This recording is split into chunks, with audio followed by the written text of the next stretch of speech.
नमस्कार, मी साक्षी कारलेकर. तुमचं news डंकाच्या YouTube चॅनलवर स्वागत आहे. मित्रांनो, जेव्हा दोन देशांमध्ये युद्ध सुरू होते तेव्हा आपल्याला वाटते की याचा परिणाम फक्त सीमेवरील सैनिकांवर किंवा तिथल्या नागरिकांवर होत आहे. पण हजारो किलोमीटर लांब रशिया आणि युक्रेनमध्ये पेटलेल्या युद्धाची झळ आज तुमच्या आणि माझ्या घरापर्यंत, किंबहुना आपल्या जेवणाच्या ताटापर्यंत पोहोचली आहे. आज आपण हॉटेलमध्ये गेल्यावर वाढलेले जेवणाचे बिल, गव्हाचे किंवा तेलाचे भाव, शेतकऱ्यांच्या खतांच्या वाढलेल्या किमती, या सगळ्यामागे जागतिक राजकारण आणि हे महायुद्ध कारणीभूत आहे. आजच्या या व्हिडिओमध्ये आपण पाहणार आहोत की रशिया युक्रेन युद्धामुळे भारतातील शेती, व्यापार, निर्यात, आयात आणि भविष्यातील अर्थव्यवस्थेवर नेमका काय परिणाम झाला. त्यासाठी व्हिडिओ शेवटपर्यंत नक्की पहा. रशिया आणि युक्रेन हे काळ्या समुद्राच्या प्रदेशात वसलेले देश आहेत. येथील जमीन अत्यंत सुपीक मानली जाते. जगातील एकूण गव्हाच्या निर्यातीपैकी सुमारे 30% गहू एकट्या रशिया आणि युक्रेनमधून येतो. जागतिक मका निर्यातीमध्ये युक्रेनचा वाटा सुमारे 15% आहे. जगातील एकूण सूर्यफूल तेलाच्या निर्यातीपैकी तब्बल 55% ते 60% उत्पादन हे या दोन देशांमधूनच होते. आता विचार करा, जर जगातील 1/3 अन्नधान्य पुरवणारे दोन देश अचानक एकमेकांशी लढू लागले तर उर्वरित जगाचे काय होईल. जेव्हा फेब्रुवारी 2022 मध्ये रशियाने युक्रेनवर हल्ला केला तेव्हा काळ्या समुद्रातील युक्रेनची प्रमुख बंदरे ब्लॉक झाली. जहाजांची वाहतूक विस्कळीत झाली आणि अनेक देशांना अन्नधान्याचा पुरवठा वेळेवर मिळणं कठीण झालं. युक्रेनला अनेकदा युरोपची धान्य कोठार असं म्हटलं जातं. युद्धामुळे तेथील शेती मोठ्या प्रमाणावर बाधित झाली. लाखो हेक्टर जमीन पडीक राहिली. शेतकरी विस्थापित झाले आणि उत्पादन घटलं. परिणामी जागतिक बाजारात गव्हाच्या आणि इतर धान्यांच्या किमती वाढल्या. याचा भारतावर दोन प्रकारे परिणाम झाला.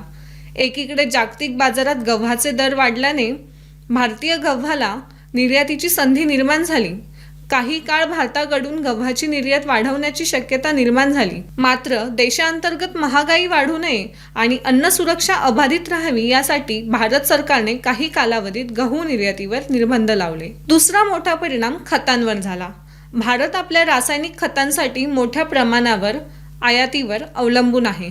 विशेषतः युरिया, DAP आणि पोटॅश खतांसाठी भारत रशिया, बेलारूस आणि इतर काही देशांकडून आयात करतो. युद्धानंतर पुरवठा साखळी विस्कळीत झाली आणि खतांच्या किमती झपाट्याने वाढल्या. भारतीय शेतकऱ्यांवर याचा परिणाम होऊ नये म्हणून केंद्र सरकारने खत अनुदानासाठी मोठा निधी खर्च केला. सरकारने हजारो कोटी रुपयांचे अतिरिक्त अनुदान देऊन शेतकऱ्यांना पूर्वीच्या दरात खत उपलब्ध करून देण्याचा प्रयत्न केला. अन्यथा शेतीचा उत्पादन खर्च मोठ्या प्रमाणावर वाढला असता. युद्धाचा आणखी एक मोठा परिणाम कच्च्या तेलावर झाला. रशिया हा जगातील प्रमुख तेल उत्पादक देश आहे. युद्धानंतर पाश्चात्य देशांनी रशियावर विविध आर्थिक निर्बंध लावले. त्यामुळे जागतिक बाजारात तेलाच्या किमती वाढल्या.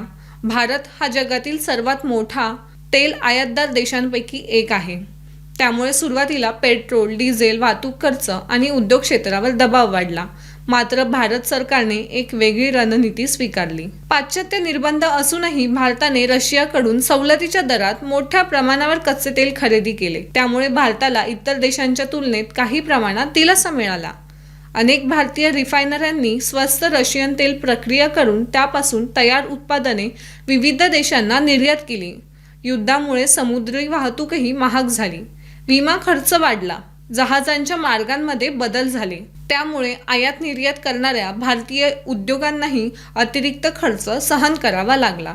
भारताने एकाच वेळी अमेरिका, युरोप, रशिया आणि इतर देशांसोबत संतुलित परराष्ट्र धोरण राखण्याचा प्रयत्न केला. त्यामुळे व्यापारावर होणारा नकारात्मक परिणाम काही प्रमाणात कमी करण्यात यश आले. भारतीय शेतीच्या दृष्टीने पाहिल्यास या युद्धाने एक महत्त्वाचा धडा दिला.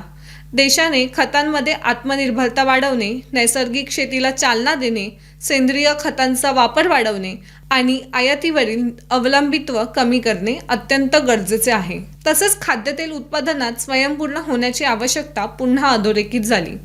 भारत दरवर्षी मोठ्या प्रमाणावर खाद्यतेल आयात करतो. भविष्यातील सर्वात मोठा प्रश्न असा आहे की हे युद्ध किती काळ सुरू राहील. जर संघर्ष दीर्घकाळ चालू राहिला तर जागतिक बाजारातील अनिश्चितता कायम राहू शकते. तेलाचे दर, धान्यांच्या किमती, खतांचा पुरवठा आणि आंतरराष्ट्रीय व्यापार यावर त्याचा परिणाम होत राहील. दुसरीकडे जर युद्ध संपले आणि पुरवठा साखळी पुन्हा सुरळीत झाली तर जागतिक बाजारात स्थिरता येऊ शकते. मात्र युद्धामुळे बदललेली भूराजकीय समीकरणे आणि व्यापारी धोरणे दीर्घकाळ टिकण्याची शक्यता आहे. एकंदरीत पाहता रशिया युक्रेन युद्धाने भारताला मोठे आर्थिक आव्हान दिले, पण त्याचबरोबर काही नवीन संधीही उपलब्ध करून दिल्या.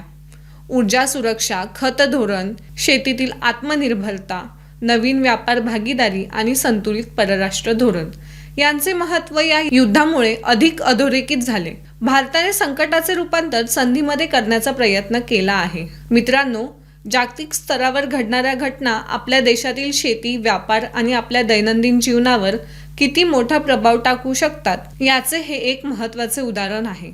त्यामुळे आंतरराष्ट्रीय राजकारण समजून घेणे हे केवळ तज्ज्ञांसाठीच नव्हे तर प्रत्येक नागरिकासाठी आवश्यक आहे. जर तुम्हाला अशीच माहितीपूर्ण आणि सखोल विश्लेषणात्मक व्हिडिओ आवडत असतील तर ह्या व्हिडिओला लाईक करा, चॅनलला सबस्क्राईब करा आणि तुमचे मत कमेंटमध्ये नक्की सांगा. पुढील व्हिडिओमध्ये आपण आणखी एका महत्त्वाच्या विषयावर भेटू. धन्यवाद.